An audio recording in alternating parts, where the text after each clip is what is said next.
ବନ୍ଧୁ, ମୁଁ ଆର ଭିଡ଼ିଓରେ ପଦ୍ମିନୀ ଜାତୀୟଙ୍କ ସ୍ତ୍ରୀର ଲକ୍ଷଣ ବିଷୟରେ କହିଥିଲି। ଆଜି ଚିତ୍ରିଣୀ ଜାତୀୟ ନାରୀଙ୍କର ଲକ୍ଷଣ ବିଷୟରେ କହିବାକୁ ଯାଉଛି। ଯେଉଁ ନାରୀର କୁଚ ଯୁଗଳ କଠିନ, ଯେଉଁ ନାରୀ ଅତି ଦୀର୍ଘ ବା ଖର୍ବ ନୁହେଁ, ସେ ରତିରସରେ ନିପୁଣା ଏବଂ ସୁନ୍ଦରୀ, ପୁଣି ଯାହାର ନୟନ ଯୁଗଳ କମଳ ସଦୃଶ, ନାସା ତିଳ ପୁଷ୍ପପ୍ରାୟ ଏବଂ ଯେଉଁ ନାରୀ ଲୋଭହୀନ ଓ ସୁଶୀଳା, ତାହାକୁ ଚିତ୍ରିଣୀ ନାରୀ କୁହାଯିବ।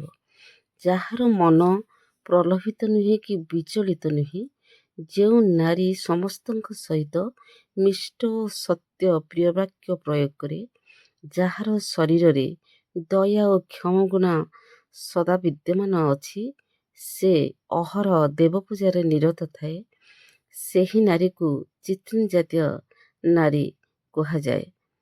ଦର୍ଶକ ବନ୍ଧୁ, ମୁଁ ଯଦି ଭଲ ଲାଗିଥାଏ ଭିଡ଼ିଓଟି, ତେବେ ଲାଇକ୍ କରିବେ, ସେୟାର କରିବେ ଏବଂ ସବସ୍କ୍ରାଇବ୍ କରିବେ।